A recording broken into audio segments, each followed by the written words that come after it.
ফেরেশতা বলে মওলা বঙ্গোপসাগরে এত পানি, তোমার এগুলোর দিকে নজর নাই? প্রশান্ত মহাসাগরে এত পানি, আটলান্টিক মহাসাগরে এত পানি, ওদিকে তোমার নজর নাই?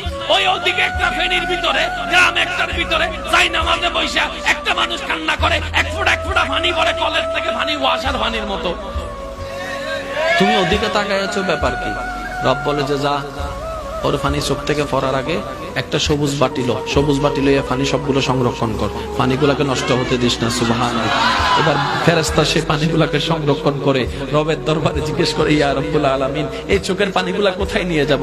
রব্বে করিম বলে, জান্নাতের মধ্যে নিয়ে রাখে যাও, জান্নাতের মধ্যে গিয়ে রেখে দাও, জান্নাতের মধ্যে গিয়ে রেখে যাও। যেদিন আপনি জান্নাতে যাবেন সেদিন আপনার চোখের পানিটা আপনাকে ফেরত দেওয়া হবে। আপনি অবাক হয়ে বলবেন, আমি বন্ধুর জন্য কান্না করেছি, কারো কোনো মনে নাই। বান্ধবীর জন্য কান্না করেছি, সেটা কখনো স্মরণ রাখা হয় নাই। আমি মেয়ে তো কোনো জন্য করেছি কান্না, কেউ তো আমার স্মরণ রাখে নাই। মওলা, তোমার জন্য জীবনে এক দুইবার কান্না করেছি, সেই পানিটাও তুমি সংরক্ষণ করে রেখে দিয়েছো।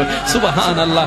রব্বে করিম বলে, বান্দারে, তুই এটা আমার নবীর প্রেম নিয়ে আমার ভয়ে তুই কান্না করেছিস, এই পানি পিতা যেতে দিব না। কেমন পাওয়ার জানিস রে বান্দা? এই এক ফোঁটা আশিকের চোখের পানি যদি জাহান্নামের আগুনের মধ্যে দেওয়া হয়, ওই জাহান্নামের আগুন পর্যন্ত এই পানির সামনে নিভে যেতে বাধ্য হয়ে যাবে।